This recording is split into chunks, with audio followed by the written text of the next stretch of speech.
जरूर। पेश है शिवम की अधूरी मोहब्बत की पूरी कहानी। शिवम की अधूरी मोहब्बत, भाग एक। शिवम एक ऐसा नाम था जिससे मोहल्ले के बच्चे भी डरते थे। उसकी आंखों में नफरत, गुस्सा और एक अलग ही आग थी। हर किसी से उलझ जाना, बात बात पर हाथ उठा देना उसका स्वभाव बन चुका था। लोग कहते थे कि ये लड़का किसी दिन जेल में मिलेगा या फिर किसी गैंग में शामिल हो जाएगा, लेकिन कोई नहीं जानता था कि इस कठोर चेहरे के पीछे भी एक टूटा हुआ दिल छुपा है। एक ऐसा दिल जो प्यार की तलाश में भटक रहा है। एक दिन कॉलेज के फेस्ट में उसकी मुलाकात सृष्टि से हुई। सृष्टि, नाम जितना सुंदर उतनी ही मासूम, सादगी की मूरत, जिसकी मुस्कान किसी के भी दिल को छू जाए। सृष्टि ने पहली बार जब शिवम से बात की तो उसे नहीं पता था कि वो किसके दिल की दीवारों को हिला रही है। सृष्टि ने उसे प्रपोज किया। सब हैरान थे, खुद शिवम भी। उसने साफ मना कर दिया क्योंकि उसे लगता था कि वो किसी के लायक नहीं है। उसके अंदर जो अंधेरा था वो किसी के उजाले को सह नहीं सकता था। लेकिन समय बीतता गया, सृष्टि ने बात करना नहीं छोड़ा। धीरे धीरे उसकी बातें, उसका मुस्कुराना, उसका मासूम अंदाज, सब कुछ शिवम के दिल में घर करता चला गया। और एक दिन शिवम को एहसास हुआ कि वो सृष्टि से मोहब्बत कर बैठा है। उस दिन शिवम ने खुद को बदलने का फैसला लिया। झगड़े छोड़ दिए, बुरी संगत से दूरी बना ली, गुस्से को काबू में रखना सीखा। सृष्टि के लिए वो इंसान बनने लगा जो एक लड़की अपने जीवन साथी में ढूंढती है। लेकिन कहानी यहाँ खत्म नहीं होती। शिवम के प्यार का बदला उसे धोखे से मिला। एक दिन उसने सृष्टि को किसी और के साथ देखा। पहले तो उसे लगा कि ये उसका कोई दोस्त होगा, लेकिन धीरे धीरे सच्चाई सामने आई। सृष्टि अब किसी और से प्यार करने लगी थी। वो कहती थी कि शिवम बदल तो गया है, लेकिन अब हमारी राहें अलग हैं। शिवम टूट गया। उसने सृष्टि से पूछा, मैंने तुम्हारे लिए खुद को बदल डाला, फिर भी क्यों? सृष्टि की आंखों में कोई अफसोस नहीं था, बस एक ठंडापन था। कभी कभी प्यार से ज्यादा जरूरी होता है सुकून, और मैं वो किसी और के साथ पा चुकी हूँ, उसने कहा। शिवम ने उसे जाने दिया, लेकिन उसके दिल में सृष्टि का नाम ताउम्र के लिए कैद हो गया। भाग दो। शिवम की अधूरी मोहब्बत, बर्फ के पीछे जलता हुआ दिल।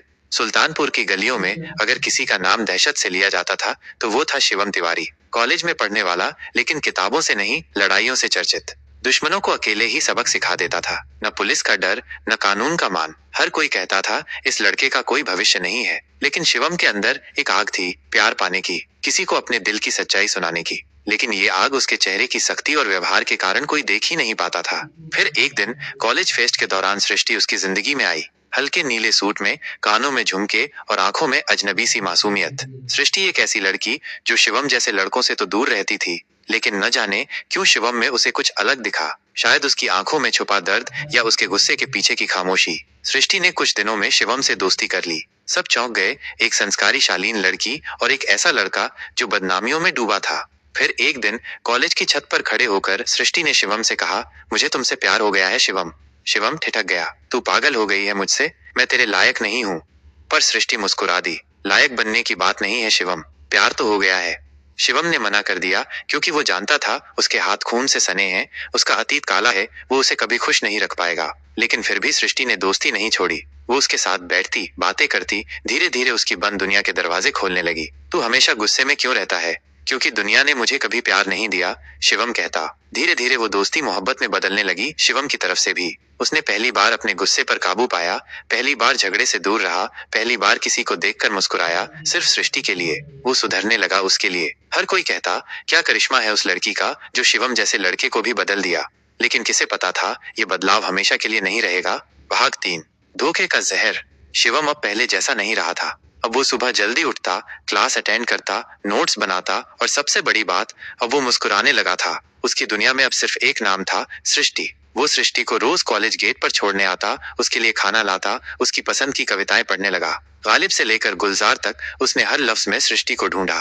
अब सृष्टि उसके जीने की वजह बन चुकी थी। एक दिन सृष्टि ने उससे कहा, तुम अब बहुत अच्छे इंसान बन गए हो शिवम, मैं गर्व करती हूँ तुम पर। शिवम की आंखों में चमक आ गई। बस तू साथ रहना, और कुछ नहीं चाहिए मुझे इस दुनिया से। शिवम ने अपने दोस्तों से नाता तोड़ लिया था जो उसे हिंसा और गलत रास्तों पर ले जाते थे। उसकी माँ पहली बार खुश थी कि उसका बेटा अब सही दिशा में बढ़ रहा है, लेकिन इसी बीच कुछ बदलने लगा था। सृष्टि अब उतनी बात नहीं करती थी। कभी कभी मैसेज का जवाब घंटों बाद आता, मुलाकातें कम हो गईं, कॉल पर आवाज ठंडी पड़ने लगी। शिवम ने कई बार पूछा, सब ठीक है ना सृष्टि? हर बार मुस्कुराकर कहती, हाँ बस पढ़ाई में व्यस्त हूँ। फिर एक दिन शिवम ने उसे देखा, कॉलेज की लाइब्रेरी के बाहर एक लड़के के साथ हाथों में हाथ डाले हुए। शिवम के कदम ठिठक गए, उसकी सांस रुक गई। कुछ पल के लिए उसकी दुनिया थम सी गई। वो लड़का सृष्टि का नया दोस्त था। आदित्य, अमीर, पढ़ा लिखा, सॉफ्ट स्पोकन और शांति से भरा हुआ लड़का। शिवम जैसे गुस्सैल और बदनाम लड़के से एकदम उल्टा। शिवम ने उस रात सृष्टि से पूछा, तू अब मुझसे दूर क्यों हो गई है? सृष्टि चुप रही। फिर उसने कहा, शिवम, तुमने खुद को बहुत बदला, लेकिन शायद मैं भी बदल गई हूँ। मतलब, मुझे अब किसी ऐसे इंसान की जरूरत है जो मुझे सुकून दे, डर नहीं। तुम में बहुत गुस्सा है, भले ही तुम उसे छिपा लो। शिवम चुप था, उसके अंदर तूफान उठ रहा था। मैंने खुद को तुम्हारे लिए मिटा दिया सृष्टि, और आज तुम कह रही हो कि मैं तुम्हें डराता हूँ। सृष्टि की आंखों में कोई अफसोस नहीं था। मैंने आदित्य को पसंद करना शुरू कर दिया है, हमारे बीच अब वो बात नहीं रही। शिवम का दिल एक झटके में टूट गया। उसे विश्वास नहीं हुआ कि जिस लड़की के लिए उसने सब कुछ बदल दिया, वो उसे यूं छोड़ देगी। वो सोचता रहा, काश मैंने मना ही रहने दिया होता उस दिन, काश मैं उसे दिल में आने ही न देता।